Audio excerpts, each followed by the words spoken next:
E se eu dissesse que a diferença entre os que alcançam riqueza, influência e liberdade, e aqueles que vivem apenas sobrevivendo, não está na inteligência, nem na sorte, mas em 15 práticas diárias? Sim, eu afirmo algo que pode soar absurdo para você, e a pobreza é muitas vezes uma escolha inconsciente. Uma escolha alimentada pelo medo, pela dúvida e pela falta de disciplina mental. Mas se a mente humana pode conceber e acreditar, ela pode realizar. Eu provei isso estudando presidentes, milionários e visionários. Hoje vou revelar 4 pilares dessas práticas que separam os bem-sucedidos do resto. A fé criadora não é um sentimento vago, é uma força operacional dentro de você, tão prática quanto escovar os dentes e tão poderosa quanto um motor que move navios. Eu não falo de fé passiva, nem de esperar sentado por um milagre, eu falo da fé que concebe, sente e age, da fé que você alimenta diariamente e que, com o tempo, redesenha por completo o mapa da sua vida. Como afirmei uma vez, o que a mente do homem pode conceber e acreditar, pode ser alcançada. Você provavelmente já sentiu o aperto do medo quando teve de arriscar algo, um emprego, um investimento, uma ideia. Quantas vezes a sua mente sussurrou a não agora, não sou capaz, não sou digno? Essas vozes são inimigas silenciosas da fé. Elas consomem atenção, drenam energia e acabam moldando escolhas, exatamente como observamos em pesquisas que mostram que preocupações financeiras consomem recursos mentais e pioram nosso raciocínio no dia a dia. Não é apenas filosofia, quando a mente está aprisionada pela escassez, decisões simples viram montanhas. Então como eu transformo isso em prática, agora, hoje, de modo que a fé deixe de ser só palavra e passe a gerar resultados? Primeiro, reprograme o pensamento, e 5 minutos pela manhã. Feche os olhos e veja com riqueza de detalhes aquilo que você pretende criar, não meras imagens vagas, mas cenas completas, e a cadeira que ocupa, a conversa, o número no extrato, o sorriso dos seus, o som da sua porta quando volta para casa. Visualize com emoção, a emoção é o catalisador que liga pensamento à ação. A neurociência e a psicologia da performance mostram que a prática mental, o ensaio cognitivo, melhora a execução real quando acompanhado de ação. Ou seja, imaginar com intensidade prepara seu cérebro e suas emoções para agir. Fale com fé. Troque frases derrotistas por declarações que contenham emoção e convicção. Em vez de um dia diga, que eu estou fazendo X e isso está me aproximando de Y. Diga em voz alta, escreva, repita. Palavras modelam comportamento. Afirmações não são mágicas se você as usa mecanicamente, elas se tornam alicerces quando alimentadas por sentimento e seguidas por pequenos atos diários. A pesquisa sobre gratidão também nos dá uma ferramenta prática que, cultivar a gratidão muda o foco do cérebro da falta para a abundância, e pessoas que praticam gratidão sistematicamente apresentam mais bem-estar e melhor tomada de decisões. Não é misticismo, é observação empírica. Ação alinhada, fé sem obras é como planta que nunca rega. Comece com microcompromissos que você realmente fará, 15 minutos por dia estudando um assunto que vai aumentar sua renda, uma ligação por semana a um potencial cliente, anotar suas 3 prioridades diárias e executar pelo menos uma delas antes do almoço. Use a técnica da intenção implementada, transforme desejos vagos em planos concretos. Se X acontecer, eu faço Y, a isso reduz a procrastinação e converte intenção em hábito. Ao acumular pequenas vitórias, você fortalece a convicção interna. Bandura chamou essa convicção de autoeficácia. Acreditar que você é capaz de produzir resultados altera quanto você persiste diante de obstáculos. Isso não é teoria abstrata, é a base do comportamento eficaz. Proteja seu ambiente. Cercar-se de voz e informação que minem a fé é o erro mais comum. Desligue notícias que só alimentam ansiedade por horas, limite conversas repetitivas de vítima, aumente seu tempo com leituras, áudios e pessoas que trazem possibilidades. Troque salas de reclamação por salas de construção. Eu chamo isso de cercar o seu jardim mental. Você não colocaria sementes valiosas em solo infestado de pragas. No meu trabalho de pesquisa, observei que os grandes realizadores se cercavam de crenças e rotinas que faziam sua fé crescer, não diminuir. Quero contar algo que aconteceu comigo e que talvez toque você agora. Houve um período em que fui ridicularizado, desacreditado e praticamente empurrado para a miséria. Era fácil convencer-me de que eu não era digno, de que minhas ideias eram tolas. Mas todas as noites, naquela escuridão, eu repetia pequenas afirmações, eu escrevia 5 coisas pelas quais era grato e visualizava, com detalhes, uma cena de vitória que ainda não existia. Essas noites foram dolorosas, muitas vezes chorei. Mas a cada manhã eu levantava com uma capacidade renovada de agir. Essa mistura de dor e insistência gerou algo maior do que eu, persistência sustentada por fé, que me permitiu continuar até que portas se abrissem. Se você sentir um nó no peito ao ouvir isso, saiba que essa emoção é a matéria-prima da transformação, tristeza que vira combustível. Se você pensa, mas eu não tenho tempo, pergunto, quantas horas por dia você passa consumindo coisas que não servem aos seus objetivos? Substitua 15 minutos de scroll por 15 minutos de visualização e uma declaração. Se diz não sou religioso, isso não é para mim, bom, fé aqui não é dogma, é técnica prática, treino mental, disciplina de linguagem e ação sequenciada. Se a objeção é já tentei antes e nada mudou, é provável que faltava consistência, fé se fortalece com repetição e feedback. Para comprovar, proponho um desafio curto e específico, nos próximos 21 dias, faça este ritual, 3 minutos de afirmação com voz alta, 5 minutos de visualização detalhada, uma ação concreta, mesmo pequena, e 3 gratidões por noite. Anote diariamente, o que você fez, o que mudou, o que sentiu. Em 3 semanas você terá dados reais sobre o que funciona para você. Por fim, um lembrete, fé não elimina o medo, mas o redesenha. Quando sua fé aumenta, o medo perde o posto de capitão. Pessoas que dominam essa prática não são imunes ao fracasso, elas apenas aprendem mais rápido, levantam-se com mais convicção e transformam erros em alicerces. Se você quer um roteiro imediato, 1. Visualização matinal com emoção, 2. Fala de fé carregada, 3. Microações diárias mensuráveis, 4. Registro noturno com 3 gratidões, 5. Auditoria semanal do ambiente. Faça isso de modo ritualizado e você verá sua atenção, decisões e energia mudarem, porque a fé, quando exercitada, muda não só o que você sente, mas o que você faz, por consequência, o que o mundo lhe devolve. Se quiser, escreva aqui embaixo qual frase você vai declarar pela manhã. Eu quero ver qual imagem você escolherá para começar a transformar o seu amanhã. Tudo o que você pensa, fala e faz de maneira consistente constrói a estrutura invisível do seu destino. Muitas pessoas acreditam que fracassaram porque não tiveram sorte ou porque não nasceram em circunstâncias favoráveis, mas a verdade é que a repetição inconsciente de pensamentos de derrota e palavras de limitação cria comportamentos que inevitavelmente levam ao mesmo resultado, frustração. Quando você diz para si mesmo, eu não consigo, não tenho dinheiro, isso não é para mim, você está lançando sementes de escassez no solo da sua mente.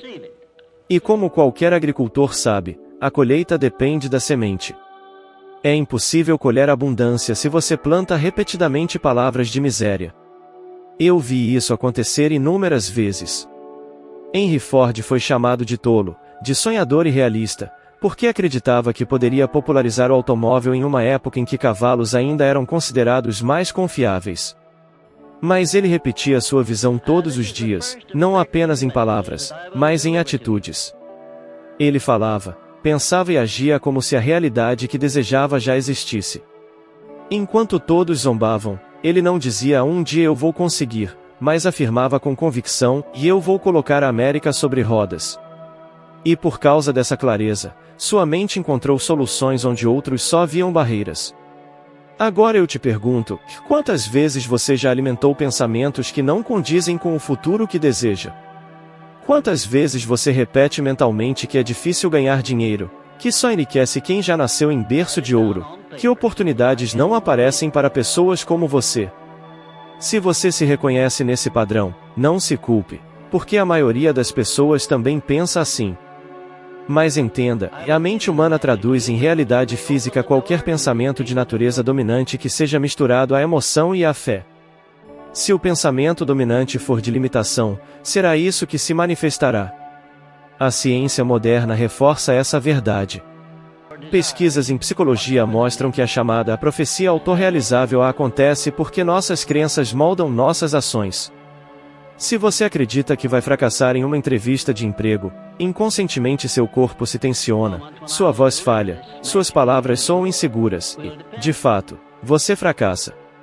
O contrário também é verdadeiro. Se acredita com convicção que é capaz, sua postura muda, suas palavras têm mais força e sua mente encontra recursos para sustentar essa confiança. Um exemplo pessoal: houve um tempo em que eu me vi completamente desacreditado.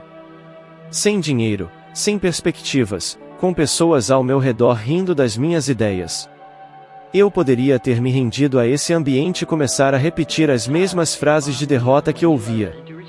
Mas escolhi fazer o contrário, e todas as manhãs eu escrevia declarações como a "eu sou capaz", "meu trabalho tem valor", "minha mensagem transformará vidas". No início, parecia apenas uma tentativa frágil de me manter em pé. Mas com o tempo, algo mudou. Essas palavras começaram a moldar meu comportamento, minha energia, minha disciplina. E quando surgiram oportunidades, eu estava preparado para agir com firmeza. Aquelas palavras, que no começo eram apenas escritas em um pedaço de papel, se tornaram realidade. Agora traga isso para a sua vida prática, e escolha conscientemente quais pensamentos você vai alimentar. Ao perceber uma frase de autossabotagem surgindo, substitua imediatamente por uma afirmação fortalecedora. Quando sua mente disser "isso é impossível", responda "e isso é apenas o próximo passo da minha fé". Quando sentir vontade de reclamar da falta de dinheiro, diga "estou criando as condições para a prosperidade". E não apenas diga "já haja de acordo". Se o seu objetivo é prosperar financeiramente, comece hoje mesmo a registrar seus gastos, a separar uma porcentagem, por menor que seja, para a poupança ou investimento. Se deseja melhorar sua saúde, troque uma escolha alimentar, faça uma caminhada de 15 minutos, beba mais água. Pequenos atos consistentes, alinhados com palavras e pensamentos de abundância, criam um ciclo de fortalecimento da fé. As pessoas costumam perguntar e se eu fizer isso e nada acontecer? Eu devolvo a pergunta: e se você não fizer, o que acontecerá? Continuará exatamente no mesmo lugar. A mudança exige risco, exige prática diária. Assim como Henry Ford enfrentou zombarias antes de ver sua visão concretizada, você também enfrentará dúvidas internas e externas. Mas cada vez que persistir, estará moldando não apenas sua mente, mas também sua realidade. Eu quero propor algo agora. Pelos próximos 7 dias, preste atenção às palavras que saem da sua boca. Observe quantas vezes você reclama, quantas vezes se diminui, quantas vezes fala de falta. Substitua cada uma dessas frases por uma afirmação de possibilidade. Se alguém te disser "e isso é muito difícil", responda "já é desafiador, mas eu posso aprender". Se surgir a tentação de dizer "nunca terei dinheiro para isso", diga "estou criando condições para conquistar isso". Transforme cada frase em uma semente fértil. Você perceberá que, ao mudar sua linguagem, seus pensamentos também mudam, e suas ações começarão a se alinhar. Lembre-se, pensar, falar e agir com clareza de propósito não é autoengano, é autotreinamento. É disciplinar sua mente para enxergar possibilidades onde antes só havia limitações. É falar como quem já está a caminho da vitória, não como quem lamenta a derrota. E quando essa tríade, pensamento, palavra e ação, se alinha, a vida deixa de ser obra do acaso e se torna obra da sua fé criadora em movimento. O medo, a dúvida e a procrastinação são ladrões silenciosos, e eu os vi ceifarem destinos inteiros. Não é poesia, e é observação. O medo corrói a tomada de decisão, a dúvida faz você hesitar no momento crítico, a procrastinação transforma a intenção em arrependimento. Quantas oportunidades você já viu escaparem porque alguém, talvez você mesmo, preferiu esperar o momento certo? Quantas vezes o perfeccionismo virou desculpa para não começar? Eu garanto, e a maioria das derrotas que testemunhei na vida real não veio por falta de talento, mas por falta de coragem para agir a tempo. Entenda primeiro por que isso acontece dentro de você: o medo rouba recursos mentais. Quando estamos ansiosos sobre o que pode dar errado, nossa atenção se fragmenta, pensamentos de se ocupam espaço de trabalho na memória e nos impedem de raciocinar com clareza. Pesquisadores chamam isso de efeito da ansiedade sobre o controle atencional. A preocupação consome a mesma energia que você precisa para planejar, decidir e executar. Não é culpa sua, é biologia sendo usada contra seus objetivos. A dúvida age como uma rachadura na fundação. Ela cria perguntas que não têm fim e adia a ação até que as condições, mágicas, pareçam perfeitas, e o momento perfeito nunca chega. A procrastinação, por sua vez, não é apenas preguiça, é um fracasso de autorregulação e de autoeficácia, uma tendência estudada que está fortemente ligada à impulsividade, à aversão a tarefas e à baixa confiança na própria capacidade de realizar a tarefa. Em palavras claras, você adia porque, naquele instante, manter o conforto emocional imediato parece mais valioso do que a recompensa futura. Isso é humano, e está documentado pela ciência. Agora, venha comigo do diagnóstico para o tratamento, e seja prático. Primeiro exercício, nomeie o medo. Escreva em uma folha a frase completa que te paralisa: tenho medo de perder dinheiro, ser julgado e falhar. Ao externalizar, você corta a energia do medo. Depois, faça o exercício do pior cenário, que descreve exatamente o que aconteceria no pior caso plausível, quanto isso realmente custaria, que passos mitigariam esse custo e qual o plano para se recuperar. Isso transforma o monstro imaginário em problemas específicos, solucionáveis. Simples e brutalmente eficaz. Segundo exercício, que implemente intenções concretas. Se então, em vez de vou começar amanhã, escreva: se for 9 horas, eu abro o documento e escrevo 300 palavras. Se me pegar adiando, ligo o cronômetro e trabalho 25 minutos. A pesquisa sobre Implementation Intentions mostra que esse tipo de plano liga automaticamente o gatilho mental à ação, reduz a procrastinação e aumenta a execução. Use isso para ligações difíceis, para enviar propostas, para começar o estudo que você evita. Terceiro, dívida e vença. A procrastinação ama o enorme, ela foge do imenso e se esconde na complexidade. Reduza qualquer projeto a passos de 10-20 minutos que você consegue completar hoje. Cada microação é uma vitória que aumenta sua autoeficácia, e a autoeficácia, como sabe a psicologia, é a crença que cria a persistência. Construa confiança com pequenas vitórias, elas viram músculo de ação. Quarto, arme seu ambiente contra você mesmo. Se seu inimigo é a distração, faça a distração inacessível. Bloqueie apps, deixe o celular em outra sala, crie rituais de começo, um copo d'água, abrir um caderno, 30 segundos de respiração, que sinalizam ao seu cérebro, se entrar no trabalho agora. E peça responsabilização externa, e diga a uma pessoa que você enviará um rascunho até tal dia. A pressão social, bem usada, é um dos melhores antídotos da procrastinação. Quinto, use a raiva com sabedoria. Lembro-me de um momento em que, por culpa da dúvida, deixei uma proposta importante apodrecer na minha mesa. Senti uma raiva aguda de mim mesmo, raiva que parecia um punhal. Em vez de me enterrar na vergonha, eu a converti em energia, e estipulei um prazo impossível, quebrei a tarefa em pedaços mínimos e trabalhei até ver o primeiro resultado. A raiva, transformada em ação, virou aprendizado. Hoje, se me bate a dúvida que paralisa, eu a registro e a uso como combustível para um sprint curto e focado e, frequentemente, o sprint me dá a clareza que eu achava que precisava antes de começar. Essa experiência me custou um erro, mas me ensinou um hábito que me salvou dezenas de vezes depois, a transformação da raiva em iniciativa. Talvez você esteja pensando, ok, mas e se eu já tentei e não consegui? Então está faltando uma coisa: feedback estruturado. Faça um ciclo simples por uma semana, escolha uma tarefa que tem procrastinado, registre quanto tempo evita, aplique a intenção do assim então, execute um micropasso e registre o resultado e a emoção. No fim da semana, olhe para o progresso, mesmo pequeno. A pesquisa mostra que perceber progressos, por menores que sejam, aumenta a motivação e engajamento, pequenas vitórias alimentam a persistência. Não confunda progresso com perfeição, a perfeição é a armadilha que alimenta a procrastinação. E se você gosta de exemplos concretos, há líderes que decidiram agir apesar do medo e mudaram o mundo, e há empresas gigantes que riram de novas ideias e desapareceram.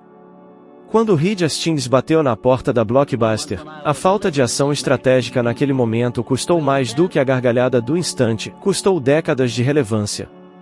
Aprender a agir, cedo e com opções reais de mitigação, separa os que sobrevivem dos que ficam lamentando depois. Finalmente, um desafio prático para você, 14 dias de antídoto. Dia 1, escolha uma tarefa importante e escreva o seu medo mais íntimo sobre ela.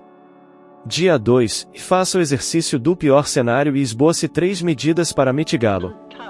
Dia 3, crie 3 intenções do tipo assim então para começar essa tarefa. Dias 4 a 14, e execute pelo menos um micropasso, 10-20 minutos, por dia. Registre o que fez e qual sensação veio depois.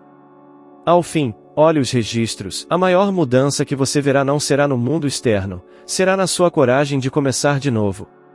Lembre-se, e medo, dúvida e procrastinação são reais, são poderosos, mas são treináveis.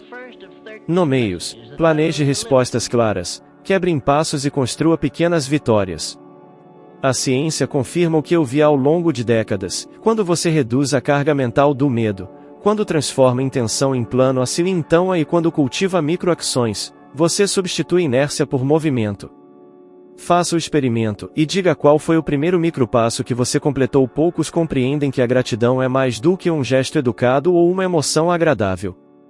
Ela é uma das forças mais poderosas para moldar a mente, fortalecer a fé e abrir caminhos invisíveis.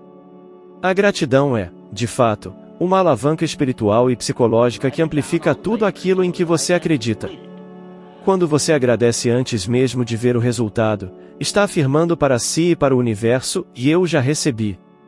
Esse estado de consciência gera uma convicção interna tão sólida que seus pensamentos, suas palavras e suas ações começam a se alinhar com a realidade que você declarou como certa.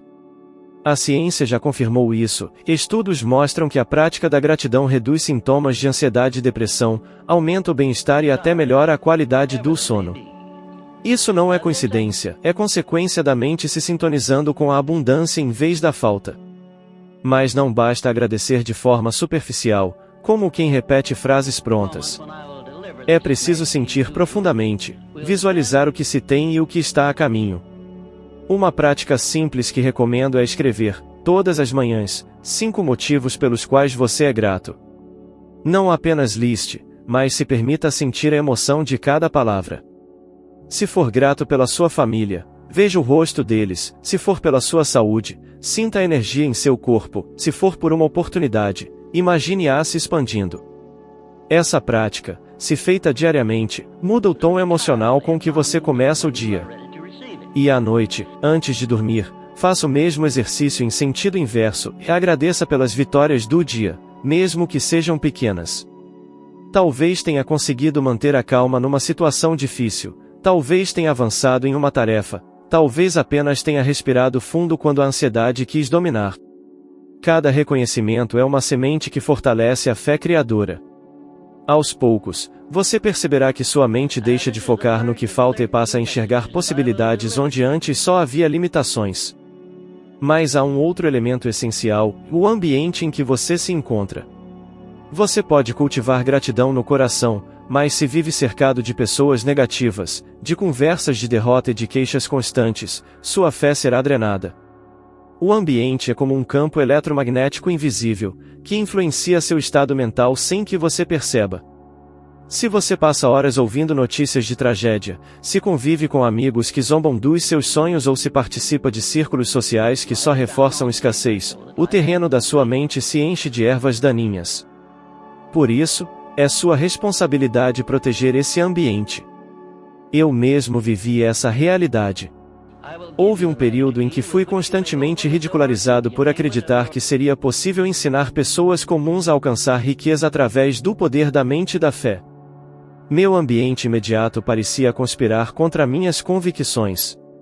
E, ainda assim, todas as noites eu me retirava em silêncio, pegava um caderno e escrevia gratidões pelo futuro que ainda não tinha se manifestado. Eu agradecia por livros que ainda não haviam sido publicados, por plateias que ainda não existiam, por resultados que ninguém além de mim acreditava serem possíveis. Essa prática não apenas me manteve de pé, mas me deu forças para suportar zombarias e seguir até que minhas ideias, finalmente, encontrassem espaço no mundo. Talvez você pense, mas eu não posso simplesmente cortar pessoas da minha vida, aí eu concordo. Não é sobre abandonar todos, mas sobre escolher quem influencia seus pensamentos mais íntimos. Se não puder evitar ambientes negativos, compense com doses maiores de conteúdo positivo. Leia livros que elevam sua mente, ouça áudios que inspiram, busque comunidades que acreditam em crescimento.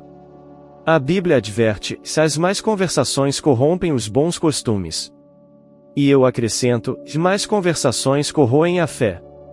Para tornar isso ainda mais prático, proponho um exercício de 21 dias, e todas as manhãs, escreva 5 gratidões, todas as noites, escreva 3 vitórias do dia. Paralelamente, faça uma auditoria do seu ambiente. Anote quais pessoas, conteúdos e lugares fortalecem sua fé e quais a minam. Aumente sua exposição aos primeiros e reduza, na medida do possível, sua exposição aos segundos. Ao fim de 3 semanas, compare seus registros. Você verá não apenas mudanças no seu humor, mas também novas ideias, novas conexões e até oportunidades que parecem ter surgido do nada. Não é milagre, é o poder da gratidão combinada com a proteção do ambiente. Se você ainda duvida, olhe para aqueles que alcançaram grandes feitos. Walt Disney foi chamado de sonhador tolo, mas continuou grato pelo dom da imaginação mesmo quando não tinha dinheiro para pagar as contas. Essa gratidão pela visão que carregava manteve sua mente ativa até que seu império de sonhos se tornasse realidade. Do outro lado, quantos talentos você já conheceu que, cercados de negatividade e ingratidão, definharam antes mesmo de mostrar seu verdadeiro potencial? A gratidão é, portanto, mais do que uma prática espiritual, é uma estratégia de vida. Ela transforma cada desafio em degrau, cada atraso em preparação, cada dificuldade em oportunidade de crescer. E quando unida à escolha consciente de ambientes que alimentam a fé, torna-se uma fortaleza interna contra os ventos contrários. Se você deseja começar hoje, faça uma pausa agora mesmo. Olhe ao redor, encontre 3 coisas pelas quais pode agradecer de imediato, talvez a saúde para ouvir estas palavras, talvez o acesso à informação, talvez simplesmente o ar que respira. Em seguida, pergunte-se: quem ao meu redor está fortalecendo minha fé e quem está drenando minha energia? Essa simples consciência já é o primeiro passo para transformar seu ambiente em aliado. E lembre-se, a mente é como um jardim. Gratidão são as flores que você planta todos os dias, e seu ambiente é o solo que as sustenta. Cuide das 2 coisas, e a colheita será inevitável. O ponto mais importante que você precisa guardar é que a diferença entre aqueles que alcançam prosperidade e aqueles que apenas sobrevivem não está no acaso, mas sim no cultivo consciente de práticas diárias que fortalecem a mente, a fé e a ação. Quando você entende que cada pensamento, cada palavra e cada escolha moldam o seu destino, percebe que o poder sempre esteve em suas mãos. Eu agradeço profundamente por você ter caminhado comigo até aqui, e quero que saiba que o próximo vídeo já está à sua espera na tela. Nele, você vai subir mais um degrau na sua evolução de sabedoria e se tornar 1% melhor do que é agora. Muito obrigado pela sua atenção e dedicação, eu espero por você no próximo vídeo.